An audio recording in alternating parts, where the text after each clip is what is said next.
ውዶችዬ የምወዳችሁ እንዴት አላችሁልን? ዛሬም በቆንጆ ፊልም መተናል። እንደምትወዱት እርግጠኛ ነኝ። ስለዚህ ላይክ እና ሰብስክራይብ ማድረግ እንዳይረሳ።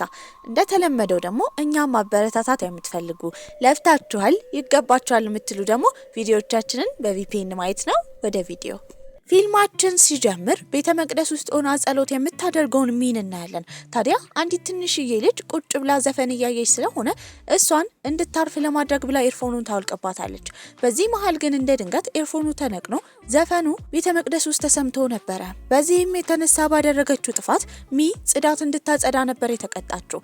እርሻው ጋር በሳይክል እየሄደች እያለ ግን ሁን የተባለ ሰውዬ እየተከተላት ነበረ። በዚህም ገና ለገና ሊያግተኝ ነው ብላ እየፈጠነች በምትነዳበት ሰዓት እሱ ግን እንድታቆም ይነግራትና ተንበርክኮ ይለምናት ጀመረ። የሷ መንታ ወንድም ናም የመኪና አደጋ እንደደረሰበትና ሰርጀሪ እንደሚያስፈልገው፣ ነገር ግን አሁን የወንዶች የዘፈን ቡድን ውስጥ ሊቀላቀል ስለነበረ ኮንትራት መፈረም እንዳለበት፣ ይሄ ደግሞ በዜና መውጣት ስለሌለበት ወንድሟን መስላ እንድትፈርም ነበር የጠየቃት። እሷ ግን እምቢ ትላለች። ሰውየው ተንበርክኮ ሲለምናት ግን ትስማማለች። ወደ ቦታው ወንድ በመምሰል ከሄደችም በኋላ ኮንትራቱን ትፈርማለች። ነገር ግን የሷ የዘፈን ቡድን ውስጥ ያለው በጣም ኮስታራውና ቆንጆ ቴይ ይመጣል። በብቃቷ ሲጠራጠር ነበረ። ታዲያ እነሱ ግሩፕ ውስጥ የምትገባ ከሆነ ዘፈን መቻል እንዳለባት እየነገራት ነው። በዚህም እንድትዘፍን ያስገድዳታል። ካልሆነ ኮንትራቱን እንደሚቀደው እያስፈራራት ነበረ። በዚህም የተነሳ በቆንጆ ሁኔታ ነበር የዘፈነችው። ከዛም በኋላ በጣም ስለፈራች ለመውጣት ታስባለች።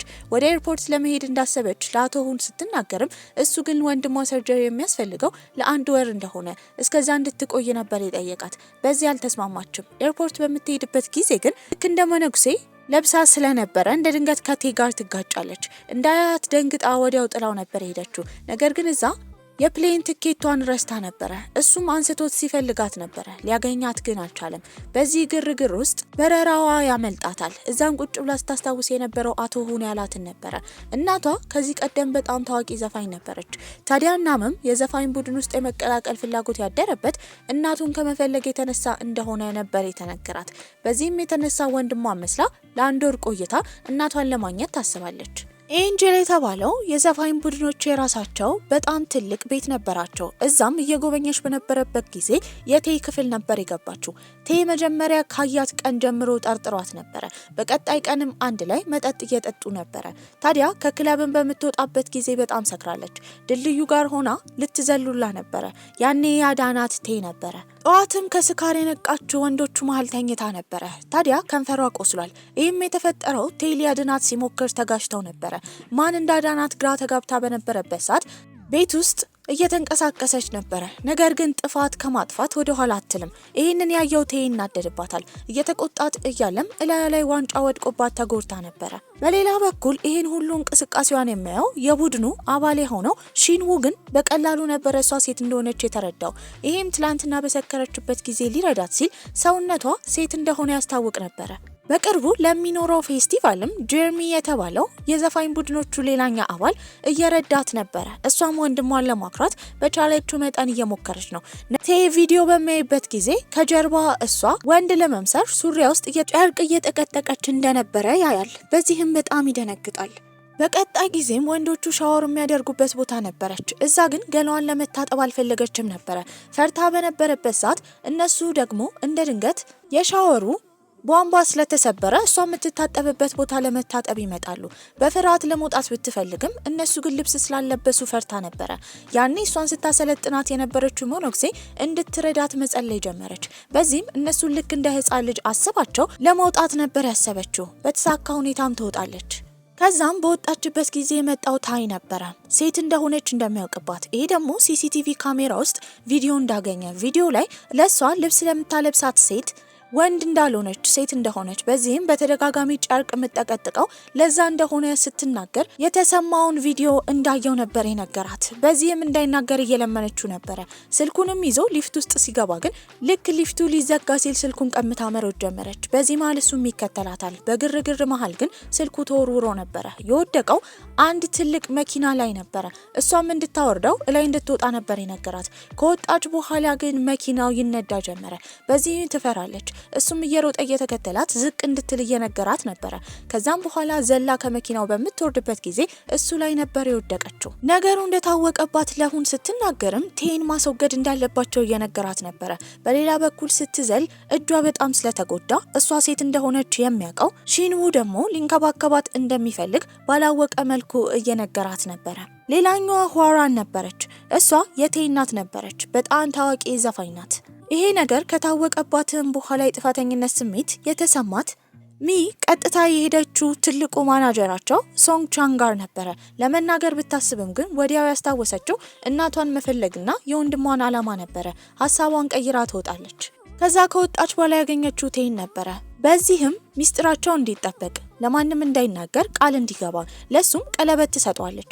እሱ ግን አልፈልግም ብሎ ይወረውራል። በዚህ ደንግጣ ውሃ ውስጥ ገብታ ትፈልጓለች። ተመልሶ ከመጣ በኋላ ግን እንዳልወረወረውና ሚስጥሯ እንደሚጠብቅላት ቀለበቱም እሱ ጋር እንደሆነ ሲነግራት ታቅፈዋለች። በቀጣይ ቀንም ግሩፖቹ የማስታወቂያ ስራ ነበራቸው። በዛ ሰዓት ዋና ውስጥ ነበረ ፎቶ የሚነሱት። እሷ ግን ዋና ውስጥ ለመቆየት በጣም ከብዷት ነበረ። በዚህም በራሷ ተስፋ ቆርጣ በነበረበት ሰዓት ሺንዉ ይመጣል። እሱም ለመጀመሪያ ጊዜ እንደዚህ አይነት ቀረጻ ሲኖረው ከሷ የባሰ ፈርቶ ስለነበረ እንዳትፈራ ነበር ያበረታታት። በሌላ በኩል ግን ከሁለቱ ወንዶች ጋር ስትቀራረብ ያየው እሷ ወንድ እንደሆነች የሚያምነው ጀርሚ ግሩፖቹ እሱን እንዳገለሉት ነበር ያሰበው። ወንዶቹ ልብስ የሚቀይሩበት ቦታ አመሻሽ ላይ ለመቀየር ስላልፈለገች የፑል ቦታው ጋር እየቀየረች ነበረ። በዛ ሰዓት ደግሞ ቴ እየፈለጋት ነው። ነገር ግን ልክ ልብሷን እንደወለቀች እቃ የረሱት ወንዶች ተመልሰው ወደ ፑል ይመጣሉ። ዘላም ውሃ ውስጥ ትገባለች።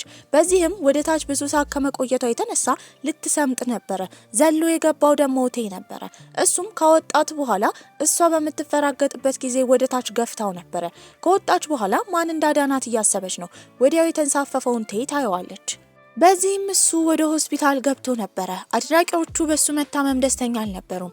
ሌላ የምናያት በጣም ታዋቂ የሆነችው ፊልም ተዋናይ ደግሞ ሄይ ነበረች። ሰው ፊት በጣም የምታዝን ሩሩ ብትመስልም በውስጧ ግን በጣም መጥፎ ሴት ነበረች። ከቀረጻ ከወጣች በኋላ ተሰስታ የገባችው የቴ መኪና ውስጥ ነበረ። ያኔም ስታወራ የነበረው አብሯት ስለሚሰሩ ሰዎች መጥፎነት ነበረ። ይህንን ሲሰማ አስመሳይነቷን ነበር የተረዳው። በሌላ በኩል ጀርሚ ደግሞ ሚን ብቻዋን ሲያገኛት ከግሩፑ ልታስወጣው እንደሆነ እየጠየቃት ነበረ። በዚህም ውሃ ይረጫት ጀመረ። ልብሷን በጣም ይበሰብሳል። መሀል የገባላት ሺንዉ ነበረ። በቅርቡ ትልቅ ፌስቲቫል ስላላቸው ማንም ሰው መታመም እንደሌለበት እየተናገረ ነበረ። ቡድኖቹም አንድ ላይ በተሰበሰቡበት ጊዜ ያኔ ቴ ምን ሆኖ ፑል ውስጥ እንደገባ ሺን እየጠየቀው ነበረ። እሱ ግን የተፈጠረው ነገር ላለመናገር እንደ ድንገት አጃልጦት እንደገባ እየተናገረ ነበረ። ሺን ግን አላመነውም። በቅርቡ ትልቅ ፕሮግራም ስላላቸው እየሰለጠኑ ነበረ። እሷም ለማሻሻል እየሞከረች ነው። ታዲያ ሰዎች ፈርሚ ሲሏት ግን እንዴት አውቶግራፍ መፈረም እንዳለባት ግራ ስለገባት ቴ የራሱን አውቶግራፍ ራሱ እያሳያት ነበረ። በመቀጠል ግን ሄዳ ሺንውን መጠየቅ ጀመረች። እሱን እርዳታ እንደጠየቀች ያየው ቴ ደግሞ ይናደድ ጀመረ። አሁን እየወደዳት ነው። ቆይ ግን ወዶቼ እናንተ ሚ የተባለችው ዋና ገጸ ባህሪያችን ከሁለቱ ወንዶች መካከል ከኮስታራው ቴ ወይም ደግሞ በጣም ከሚሳሳላት ሺንዉ ከሁለቱ መካከል ከማን ጋር እንድትሆን ትፈልጋላችሁ? መልሳችሁን ኮሜንት ላይ ማሳወቅ እንዳትረሱ። በሌላ በኩል እስር ቤት ውስጥ የነሚን አክስት እናያታለን። እሷም ስታወራ የነበረው በጣም ታዋቂ የሆነ ዘፋኝ የወንድሟ ልጅ እንዳለ ከዚህ እንዲያስወጣት እሱን እንደምትጠይቀው እየተናገረች ነበረ። በዚህም በቀጣይ ቀን እቺ አክስት ያደረገችው ነገር ለናም ስልክ እናትየው የት እንዳለች እንደምታውቅ የሚያሳይ መልእክት መላክ ነበረ። በዛ ሰዓት ዘፈን ለመስፈን መድረክ ላይ ልትወጣ የነበረችው ሚ ይሄንን ታየዋለች። በዚህም አክስትየዋን ለማግኘት ነበር የወሰነችው።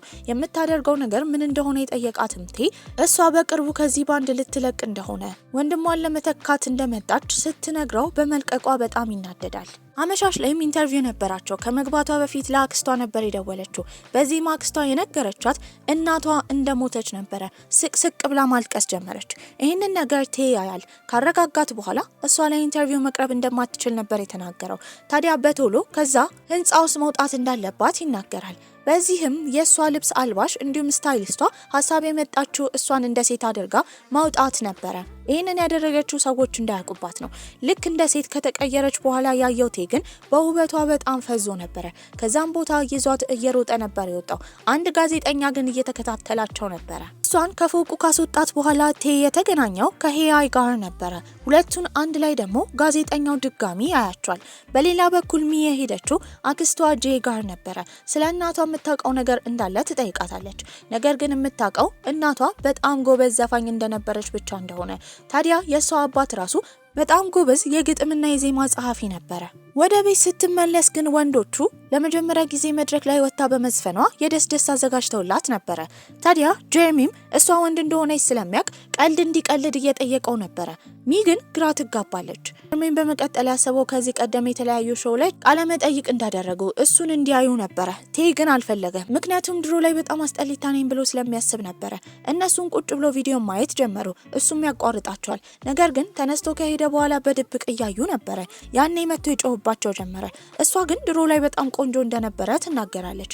በዚህም በቀጣይ ቀን ድሮ ላይ የነበረውን የጸጉር አቆራረጥ ነበረ እሷ ስላለችው ብቻ የተቆረጠው። እሱ ጸጉሩን የተስተካከለበት የጸጉር ሳሎን እንደ ድንገት ከሄያይ ጋር ይገናኛሉ። ታዲያ በድብቅ ፍቅረኛ እንዳለችው እንደምታውቅ ይህንን ደግሞ ከጋዜጠኞች ፎቶ እንዳገኘች ነበር የነገረችው። እሱ ግን ፎቶ ብዥ ያለ ስለሆነ ምንም ሊናገር አልፈለገም። በቀጣይ ቀንም ከግሩፖቹ ጋር ቁጭ ብላ ቶክ ሾው እያየች ነበረ። እዛ ሾው ላይ ያደነቀችው ግን ጫማውን ነበረ። ይህንን ያዩ ወንዶቹ ግራ ይጋባሉ። ሺንው ግን እሷ ሴት እንደሆነች ስለሚያውቅ ለእሷ ያንን ጫማ ለመግዛት ያስባል። ታዲያ ቴንም ለማግኘት እናቱ ትመጣለች። ከእናቱ ጋር ያለው ግንኙነት በጣም መጥፎ ስለሆነ ሊያናግራት እንኳን አልፈለገም። ያዘዘችው ምግብ ላይ ሽሪምፕ ነበረው። እሱ ደግሞ የሽሪምፕ አለርጂ አለበት። እናትየው ይህንን ረስታ እንኳን አላስተዋለችም ነበረ። በሌላ በኩል እዛው ሆቴል ውስጥ ሚና ሺንው ምግብ እየተመገቡ ነበረ። ወደ መጸዳጃ ቤት በምትሄድበት ጊዜ ያገኘችው ቴን ነበረ። እሱም እንዲረጋጋ እየጠየቀችው ነበረ። ነገር ግን ተመልሳ ሺንው ጋር ለመሄድ የሆቴሉ መንገድ ይጠፋባታል። ወሬ ጠማት። ሄ ደግሞ የሄደችው ሚን ልብሷን የምታስተካክልላት ሴቷ ስታይሊስቷ ጋር ነበረ። በዚህም ያኔ ሴቷን ለማስወጣት ደብቀው ከድርጅቱ እንዳስወጣት ሄያይ በምትናገርበት ጊዜ ስታይሊስቷ ደግሞ ይህንን እውነት አውቃለች ብላ ሚ ሴት እንደሆነች ነበር የተናገረችው። አክስትየውም እሷ ጋር ትንሽ ጊዜ ለመቆየት ትመጣለች። በዚህም ክፍል መደራደር ነበረባቸው። ያኔ ቴ እሱ ክፍል ውስጥ ማደር እንደምትችል ይናገራል። በጣም ፈርታ ነበረ። የተኛችው መሬት ላይ ነው። ምን ማድረግ እንዳለባት ህጉን ላውጥቶላት ነበረ። ከህጉም መሀል መብራት ማጥፋት እንደማይቻል ነው። እሷ ደግሞ መብራት በርቶ መተኛት አትችልም ነበረ። በዚህም እሱ ልክ እንቅልፍ ሲወስደው መብራቱን ለማጥፋት በሄደችበት ጊዜ እዛው ራሷን ለመጠበቅ የያዘችውን ኤሌክትሪክ ያለውን ትንሽዬ እቃ ታያለች። እሱን ለመክፈት ስትሞክር እሷን ራሱ ኤሌክትሪክ ይዟት ነበረ። እዛው እሱ ደረት ላይ ትተኛለች። በቀጣይ ቀን ጠዋት ላይ ሁን ቴን ለማናገር ሲመጣ ያያታል። በተፈጠረው ነገር በጣም ደንግጦ ነበረ። አቶ ሁንም የተፈጠረውን እንዳለ ታስረዳዋለች። እሱም ከሰውነቷ ውስጥ ኤሌክትሪኩ እንዲወጣ ውሃ እንድትጠጣ ነበር የነገራት። ሺንዎ ደግሞ ጥሩ ስሜቱ ስለነበረ እሷን ያዋራት ጀመረ።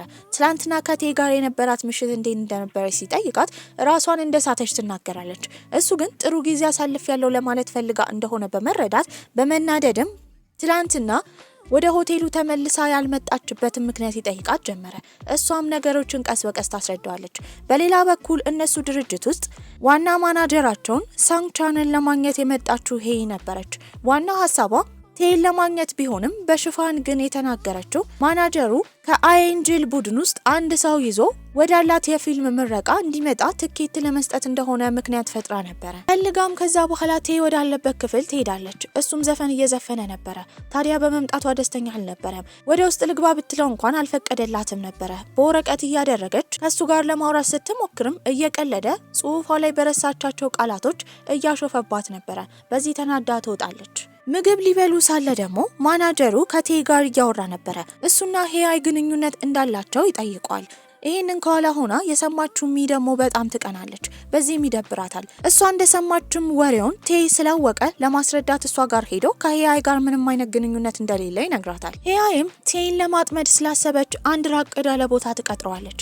እዛም ከሄደ በኋላ ከዚህ ቀደም የጣለውን ጃኬት ለመመለስ እንደመጣች እየተናገረች ነበረ።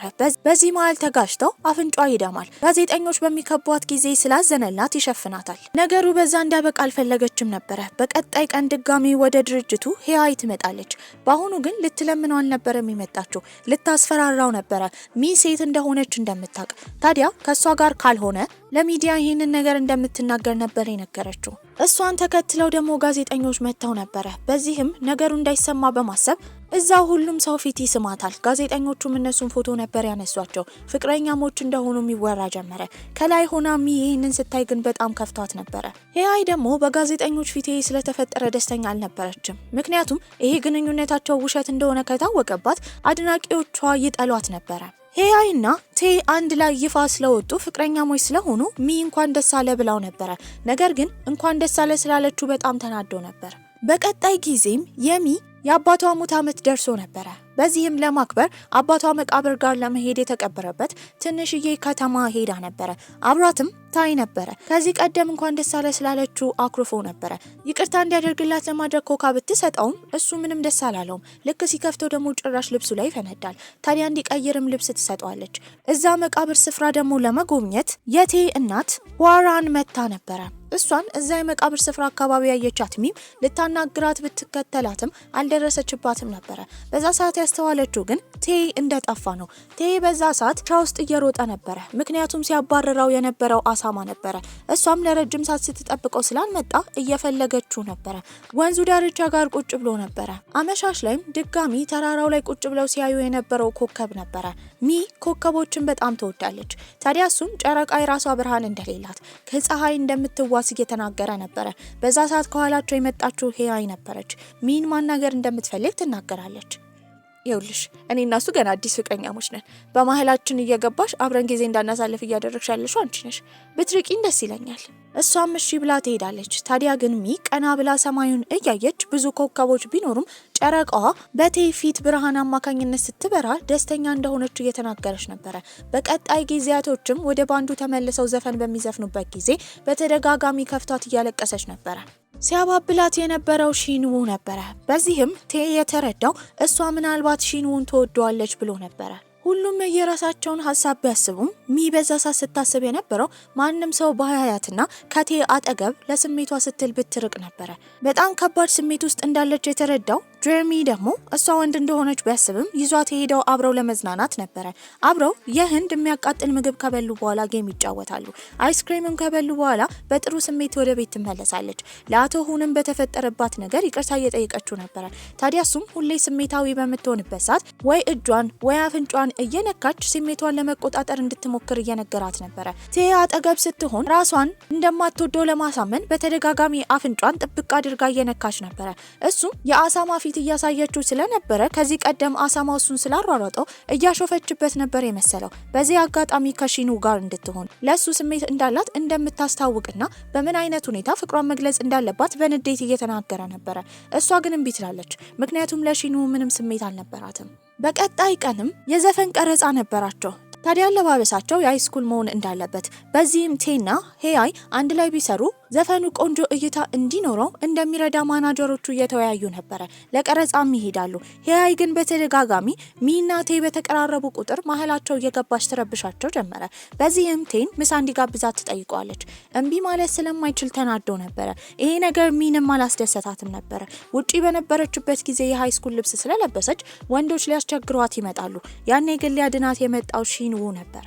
ሁለቱን አንድ ላይ በመኪናው ስፖኪዮ ሲያይ የነበረው ቴ በጣም ይናደዳል።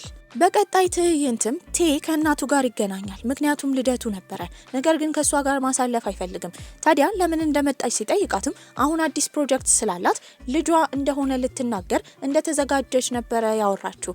እናትየው ለመጠቀም እሱ ላይ ስለመጣች በጣም ይናደዳል። እንደተናደደም ከሩቅ ሆና ይሄንን ያስተዋለችው ሚ እሱን ለመርዳት ታስባለች። የጀመረችው ግን በጥቃቅን ነገር ነበረ።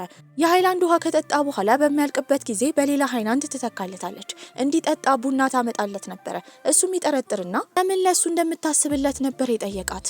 ያው ዝም ብዬ ነው፣ ተናደህ ከሆነ ደግሞ እኔ ላይ ንዴትህ መወጣት ትችላለህ። በዚህም አብረው ምግብ ይበሉ ይዝናኑ ጀመረ። ታዲያ ለባንዳቸው አድናቂዎቻቸው የተለያዩ አሻንጉሊት የሚመስሉ በየራሳቸው ስያሜ ስቲከር ይሰሩ ነበረ። ይሄንን ያየው ቴም እንደዚህ አይነት ነገር ባይወድም የሱ ስቲከር ቆንጆ ስለሆነ ደስ ብሎት ነበረ። በቀጣይ ቀን ግን ተሰብስበው ስለ ስቲከሩ ሲያወሩ ሚ የተናገረችው የሺንዉ ቆንጆ እንደሆነ ነበረ። በዚህም ቴ ይቀናል። በቀጣይ ጊዜም ቀረጻ ላይ ቴና ሄይ እንደተሳሳሙ ማስመሰል ነበረባቸው። ያኔ ግን ሄይ ሆን ብላ በትክክል ትስመዋለች። በዚህ ነገር እሱ ራሱ ደንግጦ ነበረ። ስታይ የነበረችው ሚ ደግሞ በተደጋጋሚ አፍንጫን እየነካች ላለማልቀስ እየሞከረች ነበረ። ናይት ክለብም ጊዜ ማሳለፍ ነበረባቸው። ያኔ ምንም ነገር በሱና በሄይ መካከል እንደሌለ ያስረዳት እንድትረጋጋ አድርጎ ነበር። መድረክ ላይም ወጣ ክሪስማስ ስለደረሰ እየዘፈነች ነበር። ያቺ የማትረባ ሄይ ግን ሆን ብላ ውሃ እንዲደፋባት ታደርጋለች። መድረክ ላይ እንዳትዋረድ ግን ወንዶቹ ወጣው አብረዋት ዘፍነው ነበር። በቀጣይ ቀንም ከእንቅልፏ ስትነሳ አሻንጉሊት ላይ የሷን የጸጉር ጌጥ ነበር ያየችው። በዚህም ቴይ እንደ ስጦታ እንደሰጣት በማሰብ በጣም ደስ ይላታል። እዋትም በጣም ደስ ብሏት ነበር። ነገር ግን ስታስነጥስ ነበር። ትላንት በተፈጠረው ነገር ጉንፋን ይዟታል። በዚህም ሶስቱም ወንዶች የምትጠጣውን ነበር ያዘጋጁት። እሷ ግን የመረጠችው በሎሚ የተሰራውን ሺንዉ የሰራውን ሻይ ነበር። ይሄንን ያየው ቴይ ደግሞ በጣም ይቀናል። ቀጣይ ቀንም ቡድኖቹ ፎቶ ፕሮግራም ነበራቸው። ሁሉም ራሳቸውን የሚገልጽ ቀለም ከመረጡ በኋላ ፎቶ እየተነሱ ነው። እሷ ለምን ነጭ እንደመረጠችም ቴይ እየጠየቃት ነበር። በዚህ መሃል ግን ጎትታ የወሰደቻት ሄይ ነበረች። ለቴይ ስሜት እንዳላት ትጠይቃታለች። ያኔ የሚድርቅ ብላ ነበር የቀረችው።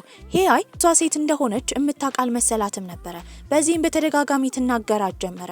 በድንጋጤ መሬት ቁጭ ስትል ወንዶቹ ይመጣሉ። ምን እንደተፈጠረ ሲጠይቁም ሚ እንደታመመች ሄይ እየተናገረች ነበር። በዚህም ሶንግ ሁለቱን ወደ ቤታቸው እንደሚያደርሳቸው ይናገራል። ታዲያ መኪና ውስጥ እያሉ ግን እሷ ምን ያህል ለቡድኑ አስፈላጊ እንደሆነች ሴት እንደሆነች እንዳይታወቅባት ከታወቀባት ቡድኑ እንደሚጎዳ ሄይ በተደጋጋሚ እየነገረቻት ነበር።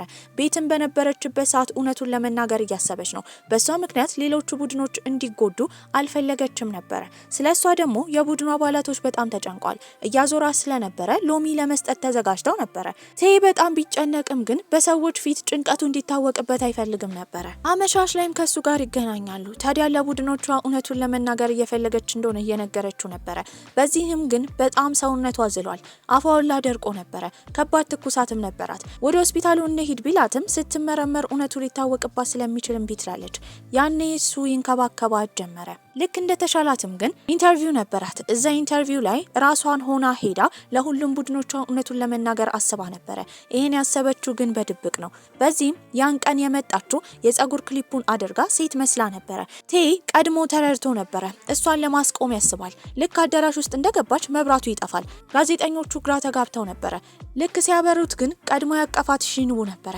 እሱም ፍቅረኛው እንደሆነች ይናገራል። በዚህም ፓፓራዚዎች ፊቷን ማየት አልቻሉም ነበር። በመቀጠልም እዛ አርፍዶ የመጣው ቴይ ቢናደድም ጃኬቱን በመስጠት ሺንዉ እንዲሸፍናት አድርጎ ነበር።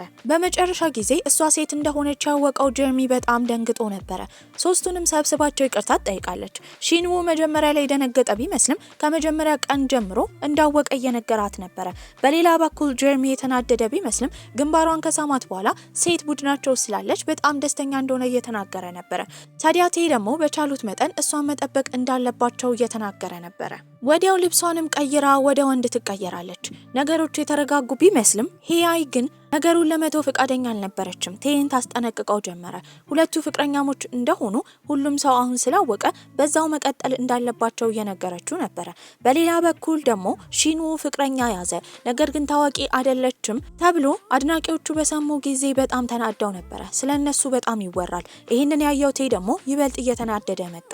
በዚህም በሁለቱ መካከል ከባድ ጥል ይፈጠር ጀመረ። እሷን ለማረጋጋት ግን ቴይ ይስማታል። በዚህም ሁለቱም ይደነግጣሉ። ይህንን ያደረገው ስለተናደደች እንደሆነ እንጂ ምንም ስሜት እንደሌለው ለሷ ነበር ይነገራት። በዚህም እሷ ተረጋግታ ቁጭ ማለት ጀመረች። በሷ በኩል ብቻ ያለው ፍቅር እንዲተዋት እየጸለየች ነበረ። በሌላ በኩል ሄይ ደግሞ የሚ ማንነት ሳይታወቅ እሷን ከዚህ ማባረር እንዳለባት እያሰበች ነበረ። ሄይም ቴይን ለማናገር በመጣችበት ጊዜ ከዚህ በኋላ አብሯት እንደማይሆንና አስተሳሰቧ ራሱ የደደብ ሰው እንደሆነ ተናግሮ ሰድቧት ነበር የሄደው።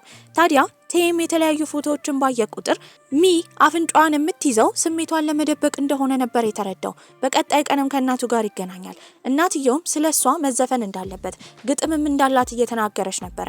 ያኔ ቴይ በጣም ይናደዳል። ከዚህ ቀደም ስለነበረው ፍቅረኛዋ እያወራ ነበረ። ፍቅረኛዋ የዜማና የግጥም ጸሐፊ ነበረ። እሱ አላስተዋለም እንጂ ያ የእናትየው ፍቅረኛ የነሚ አባት ነበረ። እናትየውን በመቀጠል ፍቅረኛዋ ስላለው ሁለት መንታ ወንድምና እህት እያወራች ነበረ። አሁንም እሱ አልጠረጠረም እንጂ እነዛ መንታዎች ሚና ናም ነበሩ። ቴይ እናቱን በጣም ይጠላት ነበረ። ነገር ግን ሚ እዛ መኖሯ ካለው የጨለማ ህይወት እንደሚያወጣው እርግጠኛ ነበረ። በቀጣይ ቀንም ሄይ እነሱ ቤት ነበር የመጣችው። ኪም የሚባል ጋዜጠኛ ደግሞ እዛው አካባቢ እያንዣበበ በቀጣይ ጋዜጣ ላይ ስለሚያወጣው ታሪክ እያሰበ ነበረ። ሚም ማንም ስለሌለ እንደ ሴት ልብስ ለብሳ ነበረ። በዚህን ጊዜ ግን ጋዜጠኛው ወደ ውስጥ ይገባል። ገፍትራውም እየሮጠች ትሄዳለች። ከዛም በኋላ የተገጣጠመችው ከሺንዉ ጋር ነበረ። እሱም ፍቅረኛ ስላለችው ጋዜጠኛው ምንም አልጠረጠረም ነበረ። በዚህም ሲያወሩ እሷ እያለቀሰች ነው። ሲነግራት የነበረውም ሺኑ ቴን እንደምትወደው እንደሚያውቅ ነበረ። እንደ አጋጣሚ ሆኖ ደግሞ ቴ ወደ ውስጥ ይመጣል። ሁለቱን አንድ ላይ ስላያቸው በጣም ይናደዳል። ልብሱ እንደማያምርባት ነበር የተናገረው። ነገሩን ለማጋጋል ደግሞ የገባችው ሄይ ነበረች። ሚና ሺንዉ አንድ ላይ ቢሆኑ በጣም ቆንጆ እንደሚሆኑ እየተናገረች ነበረ። በሁሉም ነገር ተናዳ ብቻዋን ቁጭ ብላ ገዳም ውስጥ የነበረችው መንፈሳዊ እናቷን በአይምሮዋ እያሰበች ለመረጋጋት እየወሰነች ነበረ። ያኔ ቴ ይመጣል። በዚህም የተለያዩ ፎቶዎች እንዳየ እሱን እያየች በተደጋጋሚ አፍንጫዋን የምትነካው ለእሱ ያላትን ስሜት ለመቀነስ እንደሆነ እንደተረዳ፣ ከዚህ በኋላ እሱን መውደድ እንደምትችል እሷ ሺንውን እንደማትወደው እንዳወቀ እየነገራት ነበረ። በመቀጠል ግን መቼም ቢሆን ሺንው አጠገብ ልክ እንደ ሴት እንዳትለብስ ይነግራታል። በሌላ በኩል ደግሞ የቴ እናት በጣም ከባድ ሚስጥር ከአክስትየው ጄን ጋር እያወራች ነበር። ይህም የነሚ እናት እንድትሞት ያደረገችው ያስገደለቻት እሷ ነበረች። ሺንዉ ቤተሰቦቹን ላይ ስለሆነ አብራው ወደ ቡሳን እንድትሄድ እየጠየቃት ነበረ። ቴ እንዳትሄድ ቢነግራትም እሷ እዛ መሄድ በጣም ስለጓጓች እሺ ብላ ከሺንዉ ጋር ልትሄድ ነበረ። በሌላ በኩል የቴ እናት ትመጣለች። ሚ ሴት እንደሆነች ስለምታቅም እሷና ቴ ደግሞ በመቀራረባቸው ድሮ ላይ ስለነበረው የሁለቱም ህይወት እንደሚያውቅ እየጠየቀችው ነበረ። በሌላ በኩል ደግሞ ኤርፖርት ሊደርሱ ሲሉ ሺንዉ ሚን እየጠየቃት ነው። እስካሁን በሁሉም ሰው ፊት ፍቅረኛሞች እንደሆኑ ሲያስመስሉ እንደነበረ ነገሩን ወደ እውነት መቀየር ከፈለገች ይጠይቃታል። እሷ ግን በዚህ ሀሳብ አልተስማማችም ነበረ። ታዲያ እሷን ለማግኘት ደግሞ ቴ እየሮጠ ለማስቆም ወደ ኤርፖርት እየሄደ ነበረ። እንዳልሄደች ሲረዳ በጣም ደስ ይለዋል። እንዳትሄጂ ያላትን ትዕዛዝ ስላከበረች በጣም ደስ ብሎት ነበረ። በዚህም እንደሚወዳት ይነግራታል። ደርቃም ትቀራለች። አብረው የሆኑበትንም የመጀመሪያ ቀን ለማክበር ምግብ ይመገባሉ። ታዲያ ቀናቶች እንዲያያሉ እያለፉ ነበረ። ስራቸው ላይ አተኩሯል። አንድ ቀን ላይ ግን ሚ ሁዋራንን ታገኛትና የሚ አባትና ሁዋራን ግንኙነት እንደነበራቸው ነበር የተረዳችው። በሌላ በኩል ቴም ሁሉን ነገር ያውቃል። በዚህም ሁለቱ ከዚህ በኋላ ልክ እንደ ድሮ በንጹህ ማንነት መተያየት አይችሉም ነበረ። ታዲያ ግንኙነታቸውም ድጋሚ ይሻክራል። በሌላ በኩል ጋዜጠኛው ኪም ደግሞ ምርመራ እያደረገ ነበረ። የሺንዉ ፍቅረኛ የሆነችው ሚና የእሷ መንታ ወንድምናም አንድ ሰው እንደሆኑ ነበር የጠረጠረው። ለማጋለጥ ያስባል። ታዲያ ይሄ ጋዜጠኛ ደግሞ የእሷን እውነት ለማጣራት እየሞከረ እንደሆነ የሰማው ቴ በጣም ተጨንቆ ወደ ጃፓን ሀገር መሄድ እንዳለባት ነበር የነገራት። ታዲያ ሚም ከቡድኑ ልትወጣ ስለሆነ በጣም አዝና ታለቅሳለች። ቴም በጣም ከፍቶት አልቅሶ ነበረ። በሌላ በኩል እናትየው ሁዋራን ደግሞ የድሮውን እያስታወሰች ነበረ። ታዲያ የነሚ እናት ከባሏ ጋር በሰላም እየኖረች እያለ ባልየው ውሽማ ይዛል። ውሽማዋ ደግሞ ሁዋራን ነበረች። ለነሚ እናት ባልየው ዘፈን ጽፎላት ነበረ።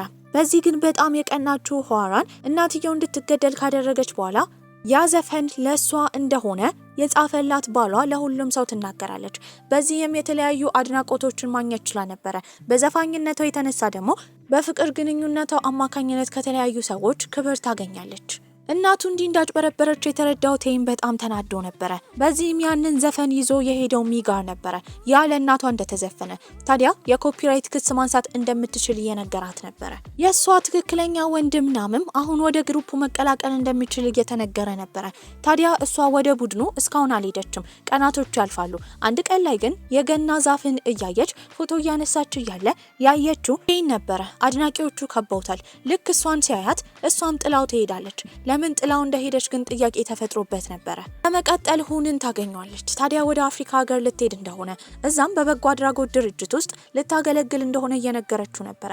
እሱ ግን ከመሄዷ በፊት ወንዶቹን እንድትሰናበት እየጠየቃት ነው። በስልክ ሆና ህይወታቸው እንደምትከታተል ብትርቃቸውም ሁሌ አብራቸው እንዳለች እየተናገረች ነው። እሷ ወደ አፍሪካ የምትሄድበት ደግሞ የመጨረሻ የቡድኑ ትልቁ የመድረክ ስራቸው ላይ ነበረ። ታዲያ ሁንም አንዴ ብቻ ወንድሟን ሆና እንድታስመስል እየጠየቃት ነበረ። እሷም ቢብትልም እንደተለመደው ተንበርክኮ ሲለምናት እሺ ብላ ትስማማለች። ወንድሟንም መስላት ትሄዳለች። ነገር ግን ጋዜጠኛው እውነቱን ለማጣራት መጥቶ ነበረ። ታዲያ እውነቱ እንዳይታወቅም አቶ ሁን ቶሎ ብለው ጋዜጠኛውን ያስወጣዋል። ታይም እሷን የማናገር አጋጣሚ አግኝቶ ነበረ። ለምን እየሸሸችው እንደሆነ ራሷን ለማዳን እንደሆነ ቢያውቅም ለምን እንደምትርቀው እየጠየቃት ነበረ። ያኔ ስቅስቅ ብላ ማልቀስ ጀመረች። በዚህም እስካሁን ድረስ እንደምትወደው ነበር ያሰበው። እሷም ወደ አፍሪካ ልትሄድ እንደሆነ ነበር የነገረችው። በዚህ ነገር በጣም ተናዶ ነበረ። ሊያስቆማት ስለማይችል ግን መለየታቸው ጥሩ እንደሆነ ያስባል። ከቀናትም በኋላ ሁዋራን ሚን ለማግኘት ነበር ያሰበችው። ይቅርታ ለመጠየቅ ብትሞክርም የድሮ እንዳለፈ፣ ነገር ግን ከዚህ በኋላ ለልጇ ስለምታስፈልገው ለልጇ እንድትቆም ነበረ ሚ መክራት የሄደችው። እናትየው ለመጨረሻ ጊዜ ልጇን ለማናገር ትሄዳለች። ለሁሉም ነገር ይቅርታ እንዲያደርግላት እየጠየቀችው ነበረ። ታዲያ እሱም በአሁኑ ፈልጋ የመጣችው ጥቅም ሳይሆን እሱን እንደሆነ ስለተረዳ ለመጀመሪያ ጊዜ እማዬ ብሎ ይጠራታል። እሷም በዚህ አጋጣሚ እሱን መታ እንድታናገር የመከረቻት ሚ እንደሆነች ትናገራለች። እሱም ሚን ያፈላልጋት ጀመረ። በመቀጠልም የጠየቀው ሁንን ነበረ። እሷ ወደምትሰራበት የበጎ አድራጎት ድርጅትም ከሄደ በኋላ ቦታውን በሚያዩበት ጊዜ በኮከቦች የተሞላ ነበረ። ከዚህ ቀደም ከሱ ጋር በተደጋጋሚ ስለ ኮከብ ስላወራች እሱን በኮከብም ስለምትመስለው እንዳረሳቸው ነበር የተረዳው። ታዲያ አንዲት ህፃንም ስትናገር የነበረው ዛሬ ወደ አፍሪካ አስተማሪያቸው ልትሄድ እንደሆነ፣ ከመሄዷ በፊት ግን ቆንጅዬውን ዘፋኝ ለማየት ወደ ኮንሰርቱ ልትሄድ እንደሆነ እንደነገረቻት ትናገራለች። በዚህም እየሮጠ ሄደው ወደ ኮንሰርቱ ነበረ። ለጓደኞቹ ሚ እዛ ሰው መሃል እንዳለች እየተናገረ ነበረ። ፊት ለፊት ሆና የበረራ ሰዓቷ ከመድረሱ በፊት ኮንሰርቱን አይታ ለመሄድ ተዘጋጅታ ነበረ። በዚህም እሱ ሀሳብ ለመቀየር ነበር ያሰበው። እንደ ቡድን መድረክ ላይ ወጥተው ከሚዘፍኑ አሁን ለብቻው ያዘጋጀውን ዘፈን ለመስፈን ነበር ያሰበው። መድረክ ላይም ሆኖ ይዘፍናል። በተደጋጋሚ ግን ከሰዎች መሃል እየቃኘ እሷን ለማግኘት እያሰበ ነበረ። እንዴትም ቢሆን ሊያገኛት አልቻለም። ያኔ ሺንሙ ሀሳብ ያመጣል። የመድረኩ መብራት ጠፍቶ ታዳሚዎች ላይ መበራ ይናገራል። በዛ ጊዜ ደግሞ እሷ ዘፈኑ አልቋል ብላ ልትሄድ ነበረ። በዚህም እሱ ስለሷ በማይኩ ይናገር ጀመረ። በብርሃኑ አማካኝነትም ያያታል። እሷን እያየ በሰዎች መሃል እያለፈ ነው። ሰዎቹም መንገድ ይፈጥሩለታል። ስላገኛት ደስ ብሎት ነበረ። ከዛም ከወጡ በኋላ ሰማዩን እያዩ እንደሚዋደዱ እየተናገሩ ነበረ። እሷም ኮከብ በጣም ስለምትወድ የኮከብ የአንገት ሀብል አንገቷ ላይ ያደርግላታል። ታዲያ ቢራራቁም ወደ አፍሪካ ለበጎ አድራጎት ብትሄድም ሁሌ አብሯት እንዳለና መቼም እንደማይተዋት እየነገራት ነበረ። በዚህ ቆንጆ አስተላለቅም ፊልማችን እዚህ ላይ አብቅቷል። ደህና ቆዩልኝ።